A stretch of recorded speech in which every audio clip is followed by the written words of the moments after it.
Hello, this is Reverend Don Lewis coming to you from the beautiful metaverse and more specifically from beautiful Danville, Illinois, homeland of the Correllian people. And this is Midday with Reverend Don. And as you know, if you follow Midday with Reverend Don, you can put your comments into whatever platform you're watching on, and they will appear here in my chat room and we can talk directly.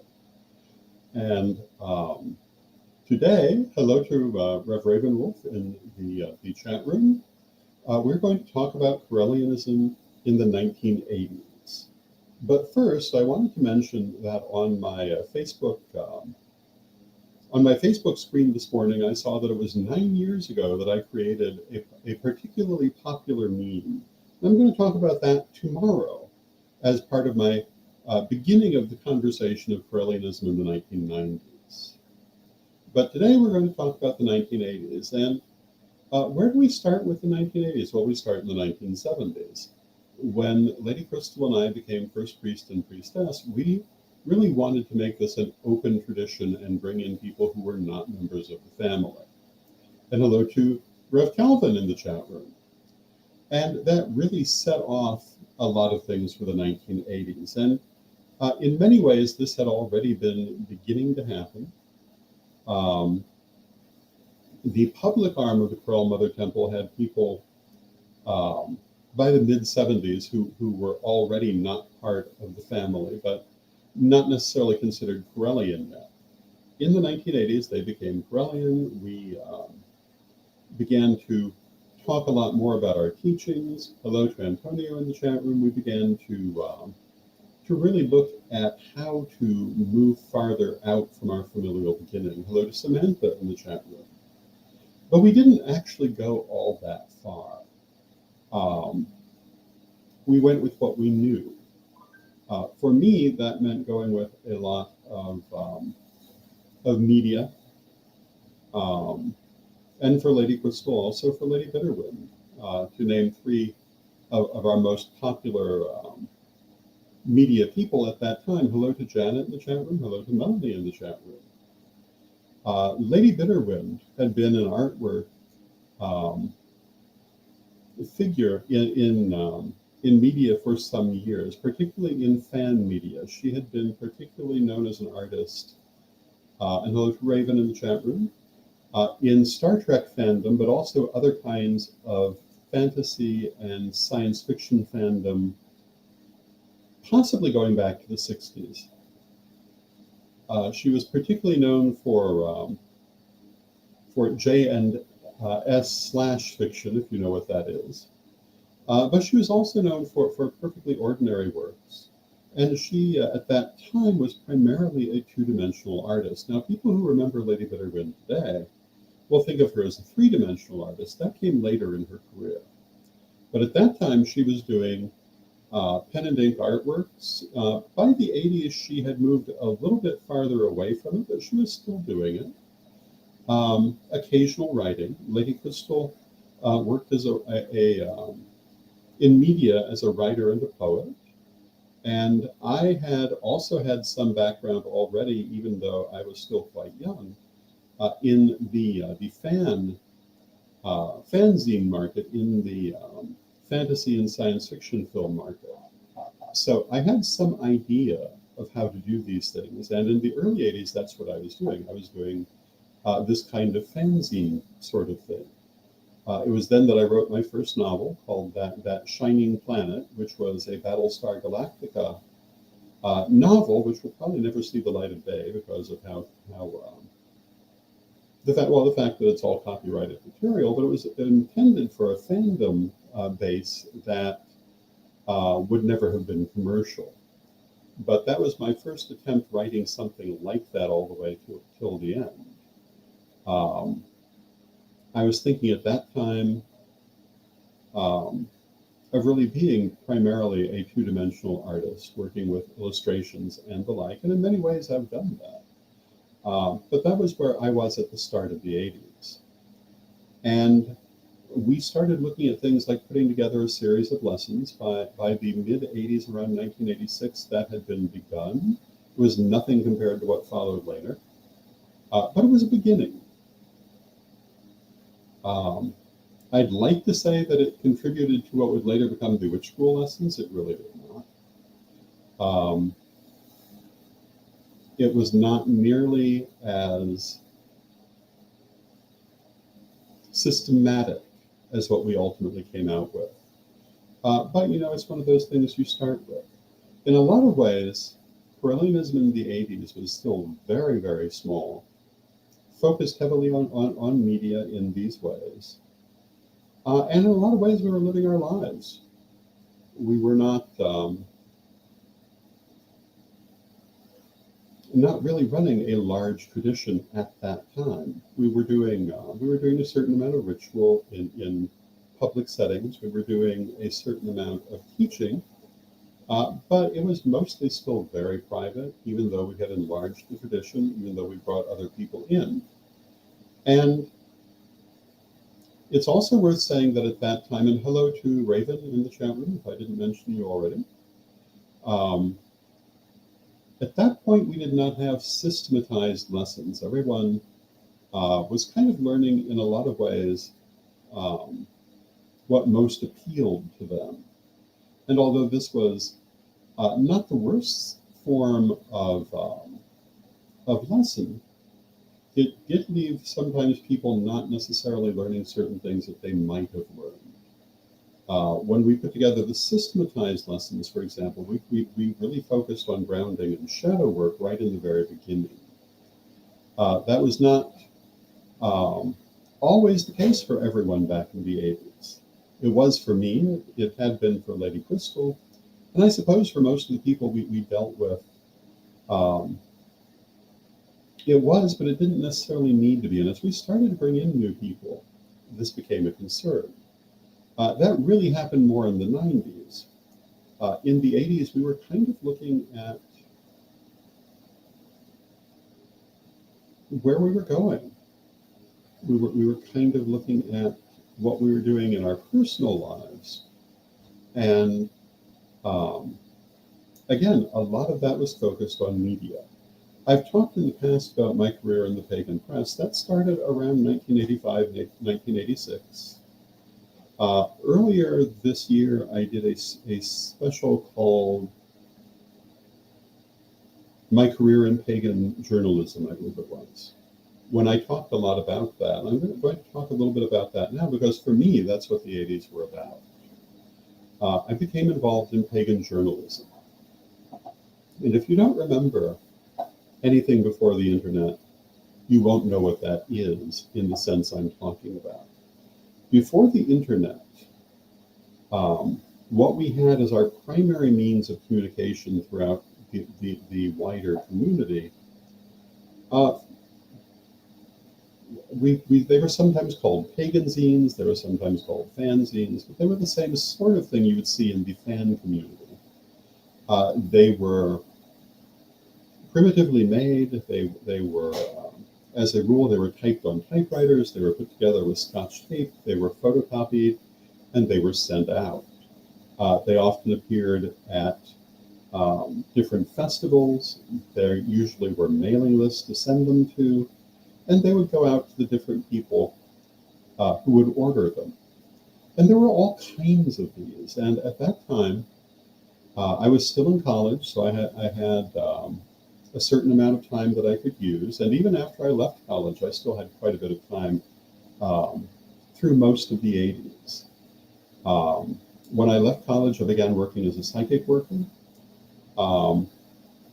And that left me a lot of time to continue doing this sort of artwork. I certainly didn't charge for any of it. None of the fanzines could have afforded to be paying for it. And I did a lot of it. I worked at one point, altogether for over 90 different pagan zines. And this is how I met people like Pete Pathfinder, Olivia Robertson, my first dealings with Selena Fox. I met people like Grey Cat from the Northwind tradition. Hello to Michael in the chat room. Good to see you, Michael. I met people, people of all sorts from all kinds of different traditions. Some of the magazines that I worked for in those days included Harvest out of the East Coast, Seasonal Silver out of Georgia, that was run by Donna Lionrose. Morven was the editor-in-chief for Harvest. Um, Panegyria from the East Coast, run by Pete Pathfinder Davis. There were things like Stardust Salamander. There were things, there were just a great many of them that I worked for. But the one I worked for most was called The Unicorn from the Rowan Tree Church, which was run by Paul Bayerl. And I did a great deal of artwork for them. Probably, other than myself, they have the largest collection of my artwork out there, if they've held on to it.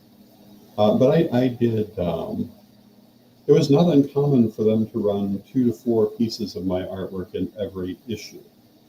And it was a very interesting training to work with all these different people, most of whom were heads of their own churches or heads of their own organizations, a few of whom were not. Some of them ran festivals, some of them looked to become authors. Silver Ravenwolf was someone that I met through this project toward the latter years of it. At that time, she was still known as Silver Raven or Raven Wolf, depending on whether you were dealing with her as a priestess or an artist. She later put the two together. There was just a lot of very interesting people that I met. Bill Hines was a very interesting person I met. L. Lawrence was an interesting person that I met. We turned out to be distantly related and have quite a bit of history in our families. There were just a lot of interesting people, and every one of them published a magazine that was different from all the others. I won't say that every one was different, but most of them had their own very special focus. For example, Season of Salamander primarily focused on poetry. Most of them had different kinds of artwork, but some would focus a little more on details pertaining to whoever was publishing it. Some of it would deal with herbalism, some tended to be more with ritualism.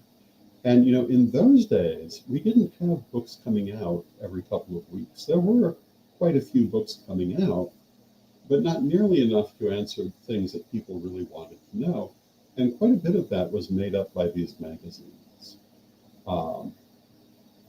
They dealt with all kinds of different issues. They dealt with local news on some occasions.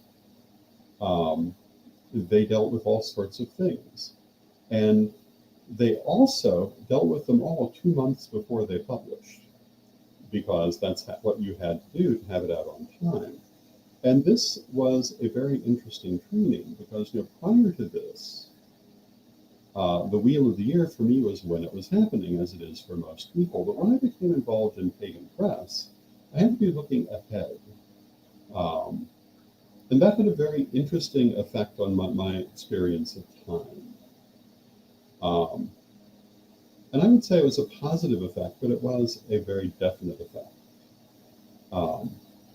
And I've said before that some of the things that I learned during this period were very useful later, particularly in the 90s and the early 2000s, because I did know things that if you hadn't been out of this background, you would not have known. I also had been studying, I mentioned having been in college, I was in college studying commercial art. If you're under a certain age, you will never have heard that term, because no sooner than I learned it, it became basically an extinct profession. It was replaced by graphic arts, which, although they involve many of the same things, are a very different art form. However, if you're working in pen and ink on paper, the things that a commercial artist knew could be a lot more useful than if you're working on computer. I knew how to correct mistakes, for example, in the original, that on computer would be much easier to correct. But that doesn't help you if you're not using a computer. And one of the things that Well, I mentioned that these different zines were done by typing them on typewriters originally, later word processors, but that really was more a thing of the 90s. They were then put together with Scotch tape and they were photocopied, and that's how they were made. And that did require quite a bit of ability to correct those mistakes.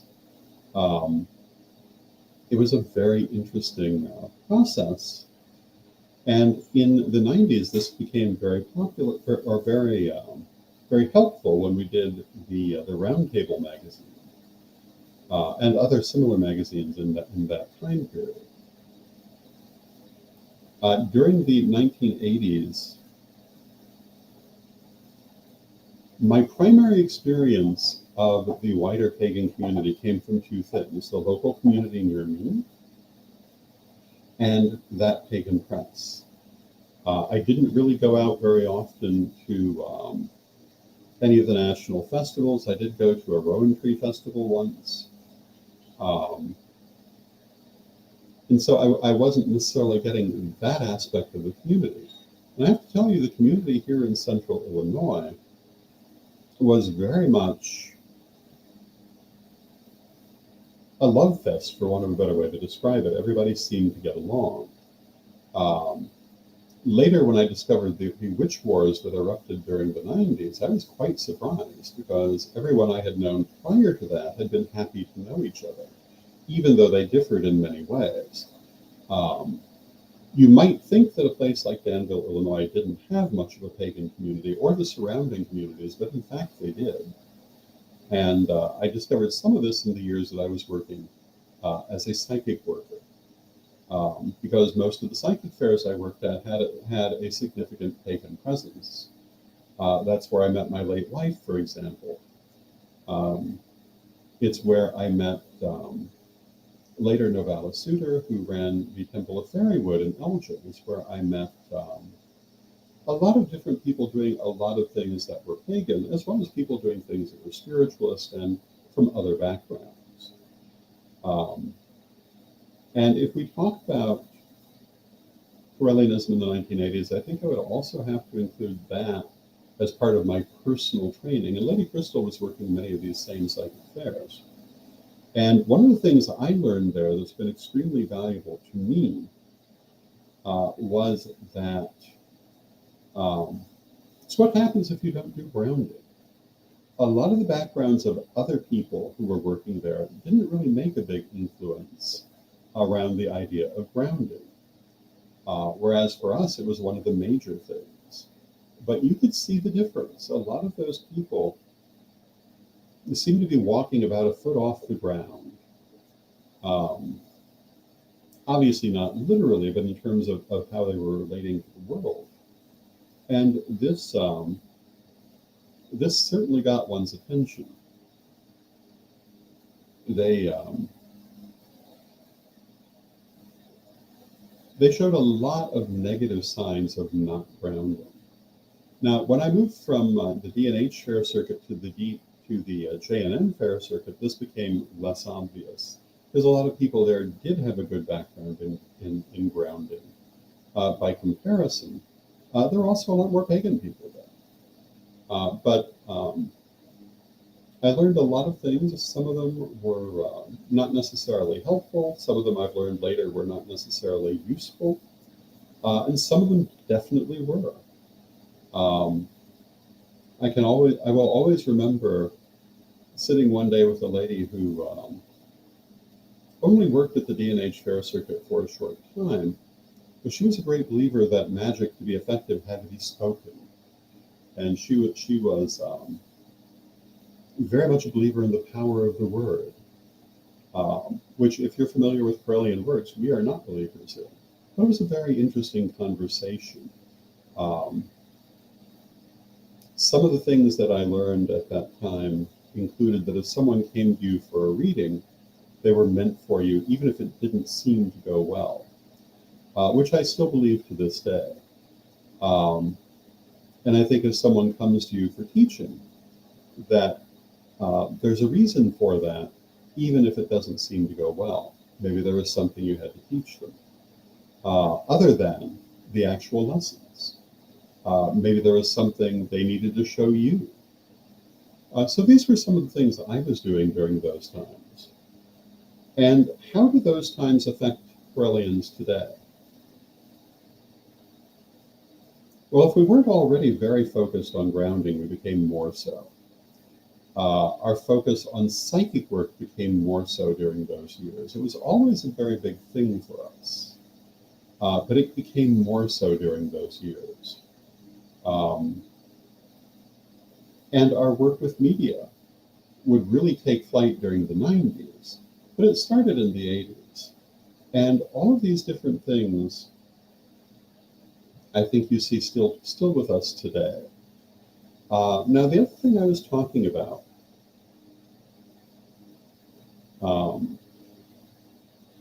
knowing the community through the local community and through the pagan press community also maybe had an effect on us in what we expected from the community, what we felt should be part of the community. And like I say, at that time, we all liked each other, even in the different psychic fair circuits. I don't remember anyone talking about any problems with people's different origins, the different ways people used words. We were glad to find out there were different ways people used words. I learned that very early in my training, that the way we used a word might not be how someone else was using it. And in fact, over time, we've even changed how we use some of those words. And this is very important, and it's something very important for future generations as well, to realize we're not all using the same language, and that we need to increase our ability to understand different terms in order to deal with people who use them. Now, in the chat room, we have the question, where do you see the tradition going now as far as media? I would certainly like to see it continue to use media. Media has been a huge benefit to this tradition. But, that's a question for younger people now. It's a question for Lord Phoenix, for Lady Alyssa, for others who are now making those decisions. But if you ask me, I'd like to see them continue to use lots of media. Obviously, the internet itself, in the current world, there is no future without it.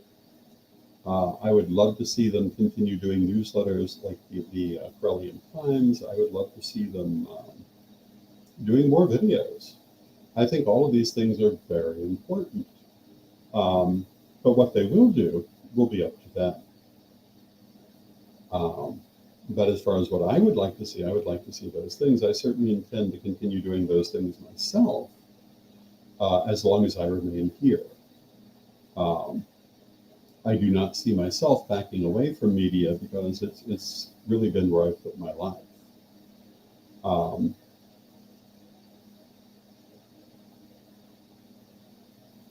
And it's how we reach people now. If we go back to the 80s, where we began this conversation, we reached them through much more primitive means, but we did reach them. And we met very different people who had very different ways of doing things, and that was great. In the 1990s, I had my first experience going to two different temples and seeing the same ritual, something I had never seen in the many years I had been practicing before that. It was simply not something that I came from, and not something I'd seen in those years of working with the pagan press for the most part. Within the same temple, or maybe the same tradition, yes. But even then, there was a lot of variation. I remember that the Roman Free Church considered themselves to be very big on artworks. Oh, and hello to Christopher in the chat room. It's good to see you, Christopher. And Christopher says, I can finally catch one live here. Yay. But the Roman Free Church considered themselves to be very big on artwork and media. And one of the ways that they displayed this was in the use of poetry in their rituals. And they had some very beautiful rituals. Um, and, in some ways, I would have to say that Rev Paul from the Rowan Tree showed me very quickly some of the things that could be done. One of the things he sent me right off the top was the Holy Book of the Devas, which he had written and which Perry Jackson had illustrated, which I believe I still have here somewhere. Um, and I don't know if people today will know the name Perry Jackson. She had been a very prominent artist in the pagan world, but as far as I know, is lost to the younger generation. Sudi Rakison is kind of the same way. Um, she may still be out there, but I haven't seen any of her work in a long time. That it is possible I'm just not looking in the right places. But these were some of the very popular artists at that time. Um, and it was so good to get to see all those different things. And one of the things I was known for in those days was using different types of people in my illustrations. I was never the Barbie goddess person. And if you're not familiar with the term Barbie goddess, although I imagine you probably are, it's making the deities so attractive that they barely resemble humans in the way that humans ordinarily look. Or making the people who show up in your artwork, whether deity or otherwise, so attractive that they don't really look like real people look. And I tried to show real people. I tried to show people who, in some cases, were older, in some cases, were larger, who came from different ethnic backgrounds. And I did not realize at that time how relatively unusual that was. I'm very much aware of it today. But at that time, I didn't know that was actually such an unusual thing. I thought that was just the normal thing you would do. But I do realize that not everyone has thought that way. But for me, that was a very important thing. And I'm very pleased to see, when I look at the Correllian tradition today, people who come from all different kinds of backgrounds, who fit all different kinds of appearances. I think that's wonderful. And so with that, I see we're coming to the end of our hour. I want to take a moment to say that if you like my work and you'd like to support it, you can do so through my Patreon at revdonlewis.com. We offer a number of different tiers with different possibilities for supporting. We also have everything that we offer at correllianpublishing.com. And of course, you can see me here on Pagan World. So these are all different things you can support if you want to help to support my continuing work. And with that, let us close with our prayer as we normally do. Divine Mother Goddess, Divine Father God, beloved ancestors, we ask you to help us as we go forward, to learn from everything that is presented to us. Help us to transform ourselves for the better and to learn those lessons that universe provides. Beloved Mother Goddess, beloved Father God, we know you are always with us, but from respect, we thank you for your presence here today, and we pray that you'll be blessed now and always. And I thank you for your presence here today. I love you all, and I love spending this time with you. I hope you'll join me tomorrow when I'll be talking about Correllianism in the 1990s, and also a little bit about that meme that I talked about at the start of this hour that I created about 9 years ago. And I figure we'll start our conversation with that and then go on to Correllianism in the 1990s, which will probably last for a few days, because a lot more happened in the 1990s. So I'll see you tomorrow, and until next time, may you blessed be.